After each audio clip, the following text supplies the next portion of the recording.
I left off by mentioning that an electronic account is the most convenient and efficient medium of exchange in the history of the human race, because this is a medium in which trillions of dollars can be stored using hardly any space at all.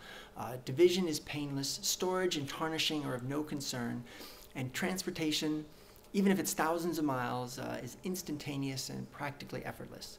Now, this convenience and efficiency can get us into trouble, as anyone who's ever charged too much to their credit card knows. But that's a subject I'll get to more when I discuss Chapter 5. Anyway, this convenience and efficiency does have many practical advantages. This is something I appreciate every time I'm driving toward a toll booth and I see that long cash-only lane, and I can speed through in the Easy Pass lane. Now, one thing that puzzled me, though, about electronic accounts is that they seem to violate that necessary quality of being rare.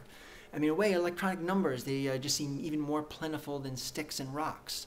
Now, when I took my Economics 101 class, I asked my professor if he thought this medium of exchange was trustworthy. I mean, isn't it too easy for unscrupulous computer hackers to just suddenly create millions of dollars? I mean, why do I work hard at my job just so I can be rewarded with something so unrare? Something so easy to type in, something so easy to just backspace over.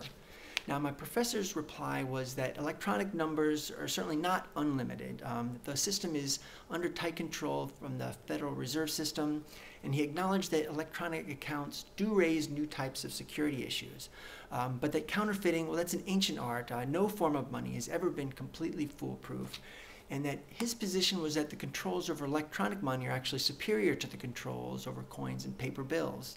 That records are now more accurate, more reliable, replacement issues or other problems are all more easily resolved, and that despite whatever mistrust I may feel for a medium of exchange that's void of substance, electronic currency does work, and often much better than conventional forms, including security. Now, one thing that people will sometimes misunderstand about money is that they'll sometimes think of it as having some inherent value in itself, rather than the real value which comes from the community's agreement to use it as a medium of exchange. And I'll give a few examples from this. Now, the first is I'm going to use a wealthy businesswoman who's traveling in Africa in the movie The Gods Must Be Crazy, Part 2.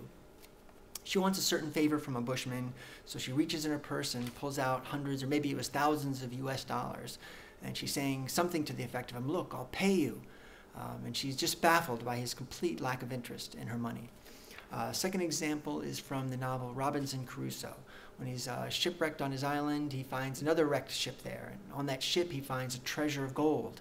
And he just looks unhappily at the gold, and he cries out, "O drug, what art thou good for?" All right, last example is from the novel Candide. He and his friend are very happy when their ship lands on an island where and the place there is just full of gold. Gold is everywhere on the streets, and they line their pockets with it, and then they go to a restaurant. And when they're going to pay their bill, they leave 2 pieces of gold, which they're sure will cover the bill.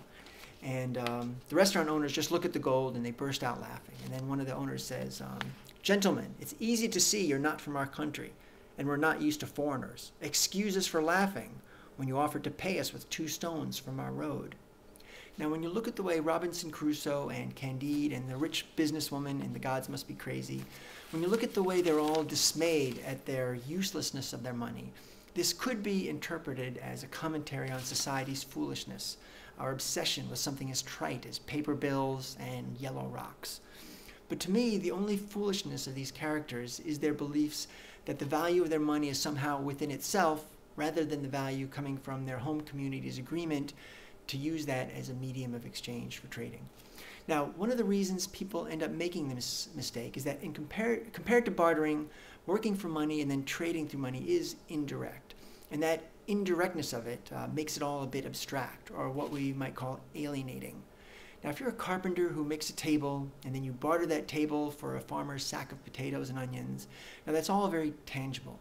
If your contribution to table making is being on an assembly line where you're just screwing in one leg 500 times a day, or if your contribution to table making is being in an office and you're just doing sales research, Your final product is not that table that you created with your own hands, and then you can barter for food with that. But instead, your final product is cash or electronic numbers. And then you use that cash or your electrons to trade for food, which is sold in a store by someone who's selling what somebody else had packaged, what somebody else had created. So that lack of direct connection between our labor and our survival can lead to that feeling that we call alienation. More in part 5.